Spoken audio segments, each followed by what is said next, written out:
you guys doing? This is Greg, and I'm here with Willie and Teresa.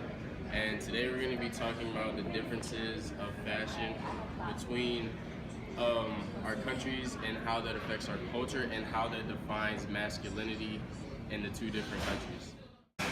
Next question is, why is it that magazines in Eastern cultures, for example Taiwan, define masculinity as being trendy and a hipster, while in Western culture, for example the United States, masculinity is defined as being muscular and sophisticated?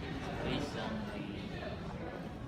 I wouldn't say culture, it's also like the body shape, because like Asian tends to be like smaller, not like the US American are like bigger. Right. So, and we don't work out that much.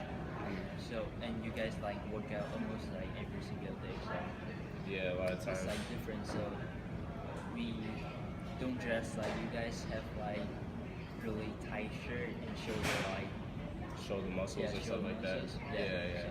So, You guys are more like trendy, kind of like long coats Yeah. and like stuff like that. How you guys doing? This is Greg, and I'm here to cover how my interview went and talk a little bit more about the article.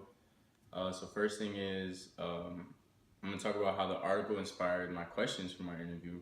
And basically, the article is really inspiring to me because I'm really into fashion, and the fact that it was describing how fashion is different in different cultural areas around the world and how that affects how people view like the masculinity of each culture. So that was really inspiring to me, and that inspired me to ask my interviewees like, what are the differences between their culture and my culture in terms of fashion, and do our cultures mix, anything like that, and how their culture defines masculinity with their fashion, or if that even defines them, or do they even listen to what the magazines put out for them or what they should wear, and vice versa for our culture and Western culture.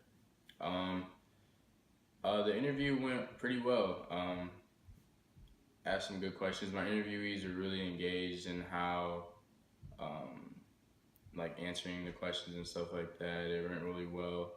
It was kind of a random interview, but I think they did pretty good. And I really got an understanding of how they feel our culture is over here, especially coming over here to America. Them being students from a different country, coming over here to take classes and stuff like that. So I really got a sense of how they adjusted to our culture over here, if they still present themselves with fashion from their country, or do they take a little bit from what we present over here.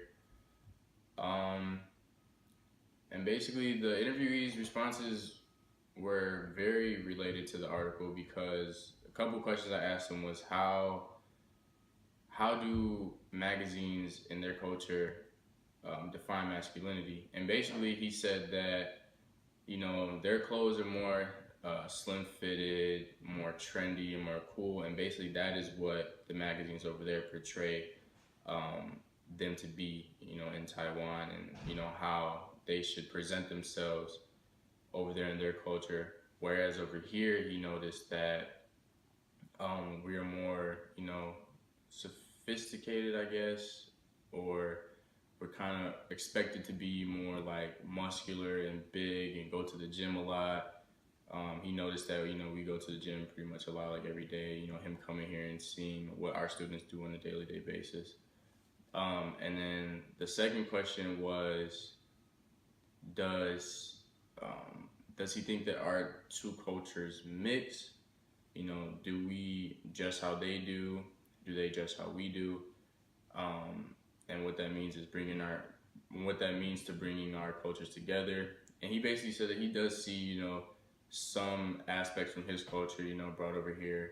A lot of people, and where he's from, wear a lot of high fashion, like Yeezys, or like, Bathing Ape, I guess you could say, or like maybe Y3, like, a lot of high fashion stuff that you might see like in the magazines. And over here, he noticed that like students are kind of starting to take from that, wearing slim fitted clothes, wearing the Yeezys, kind of like how they do, but still in a way having our own style to it too. So basically that was how his responses related to the article, and I learned a lot from what he thinks about our culture, and I learned a lot more about their culture. So, went pretty well. Well, that's pretty much it.